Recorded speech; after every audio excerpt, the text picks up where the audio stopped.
C'est parti, on attaque le troisième macrocycle avec Stenix. Ça fait pas longtemps que j'ai fait le bilan du deuxième, mais vu qu'il y a pas mal de changements dans ce macro, j'avais envie de vous parler de ça, sachant qu'il est plus sexy et plus intéressant. Donc je vous cache pas que le programme qu'on a fait maintenant est assez challengeant et on va voir si je peux assumer tout ce programme et bien progresser dessus. C'est parti, on attaque donc avec des straddle planches avec des courts maintiens, suivis de advanced tuck planches pour complexifier le mouvement. Donc on attaque enfin la straddle, même si on fait des maintiens de seulement 1 seconde et que la forme n'est pas encore parfaite. Ensuite on attaque sur une variante de front lever, le hang to front lever, qui est pas mal plus complexe, sachant qu'il était prometteur pendant la deload, mais ici je démarre assez mal le mouvement car ma forme se dégrade un peu en fonction des séries, donc on va voir si je vais assumer cette progression. On fait un petit travail technique toujours le même sur la one arm pull-up. Et puis pour le street lifting, on met un peu plus en maintenance, donc les tractions lestées, on réattaque la pronation, mais on fait qu'un single un peu plus léger que ce que je peux faire, même s'il il me paraît quand même lourd vu que ça fait quelques temps que je n'ai pas fait de traction en pronation. Ensuite on va faire un travail technique sur ma partie faible, donc la position haute du mouvement, avec des maintiens de 1 seconde en haut.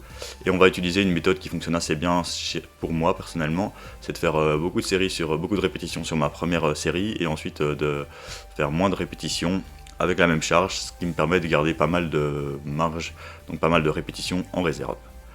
On réintroduit les military press, donc pour resupplémenter un peu la poussée, la verticale, donc j'étais passé pour pas mal de pike push-ups avant, et deux macros de là, on était sur des military un peu plus lourdes.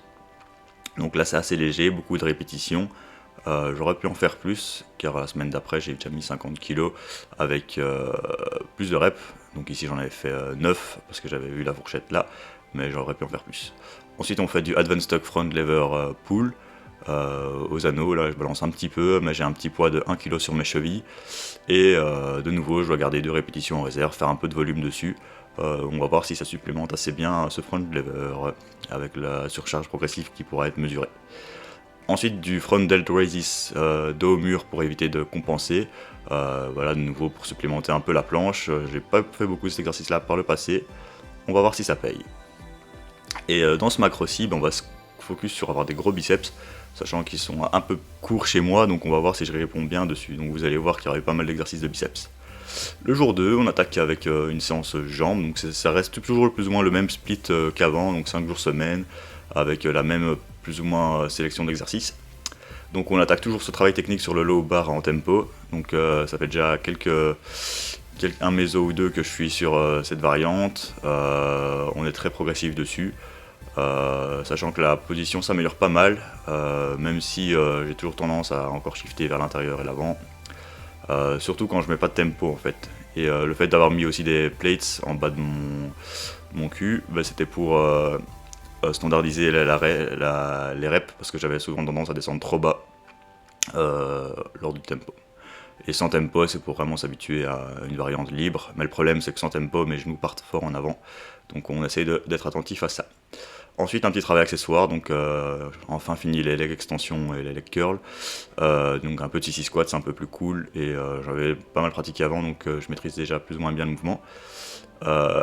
S'il y a quand même encore du leg curl, donc à la scie, à la machine, avec du tempo, vous voyez que c'est plaisant, on passe le temps, donc l'expression du visage, donc juste un peu de tempo en position assise, hein, en général plus intéressant pour l'hypertrophie. Dragon flag, 1 seconde en bas avec 1 kg à la cheville, donc ça je change un peu, avant je faisais des extensions, on retourne sur du libre, bon la forme est pas top pour la reprise avec le lesté, on va voir si ça s'améliore aussi. Jour 3, en attaquant aussi des trucs très sexy, donc enfin des planches avec élastique, j'ai mis un gros élastique, et le but c'est de faire des planches raises, donc d'avoir le bassin qui monte en même temps que les pieds. Sauf que là, dans le clip que vous avez vu, mon bassin est monté avant mes pieds, donc c'est pas top. Ce que j'ai réussi à corriger la semaine d'après. Et de bien activer le mouvement, de garder l'intensité assez légère. Ensuite, on reprise des HSPU full ROM. La rep que j'ai faite était pas top parce que pendant la deload, on a fait 2 semaines off, et donc c'était difficile de réintroduire ça avec une bonne forme. Ensuite des petites variantes que j'ai fait par le passé aussi.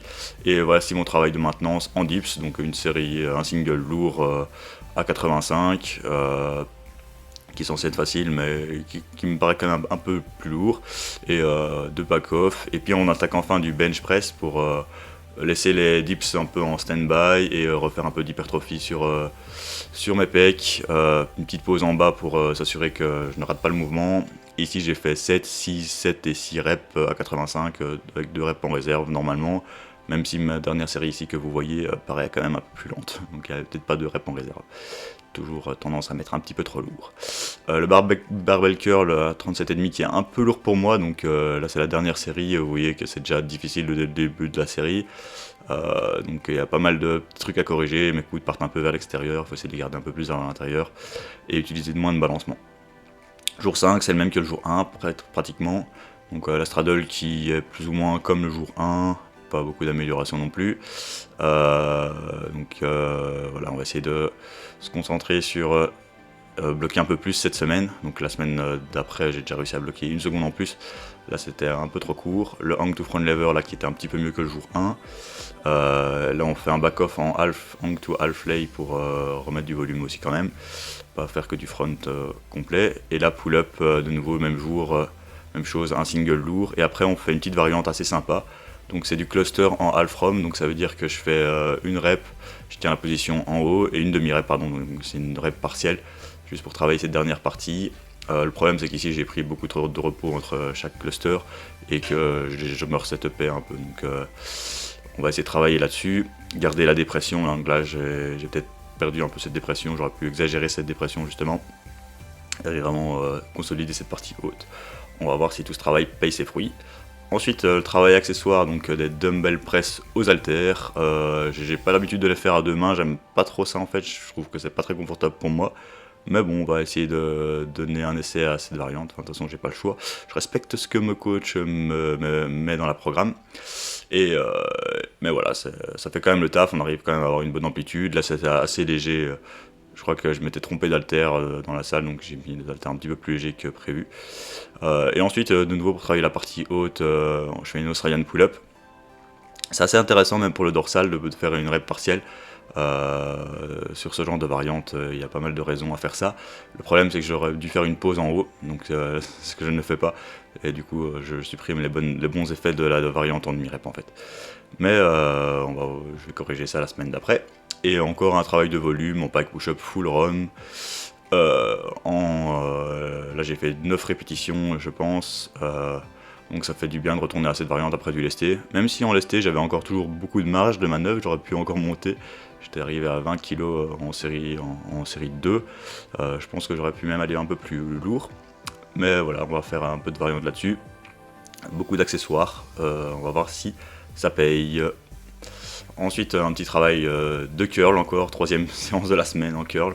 Donc voilà, c'est pour ça que je vous disais que c'est pas mal. Voici un petit accéléré, donc chaque fois des variantes neutres, assoupties. On va voir si je réagis bien avec les curls 3 fois par semaine. Ensuite, jour 6, handstand push-ups. Et vous pouvez voir aussi que je suis de retour chez Basic Fit. Donc c'est sympa de retourner dans cet environnement, même si c'est pas toujours le public le plus adéquat pour le street, mais voilà. Ensuite donc handstand push-ups full ROM, donc voilà le jour 2 qui est déjà mieux que l'autre. Toujours un petit rappel lourd en dips, donc assez sympa. Là les bench press que j'ai pas filmé mais un peu plus léger, donc voilà c'est toujours une petite ondulatoire entre les intensités. Et on enchaîne ensuite encore avec un petit peu de jambes, donc la séance ici un peu plus basique. Donc voilà, c'était à peu près tout pour le cycle, vous allez voir encore des fentes en arrière. J'espère que ça va bien payer, donc j'adore vraiment ce programme, par contre assez challengeant. Voilà, on sent qu'il y a un peu plus de pec, un peu plus de biceps et même de fessiers avec les fentes, donc ça a court bien trituré assez bien.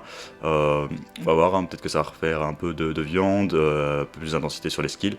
Donc voilà, c'est une sorte de cycle de skill plus axé planche. Tout en maintenant le street lifting et en refaisant un peu de volume, donc voilà, c'est toujours travailler les 3 variables mais avec une emphase quand même sur les skills et c'est très prometteur. On va voir ce que ça donne. Donc je vous cache pas que la semaine 2 a été un peu compliquée, donc on va voir avec les fêtes etc et puis la suite, mais si le taf est fait ça devrait aller.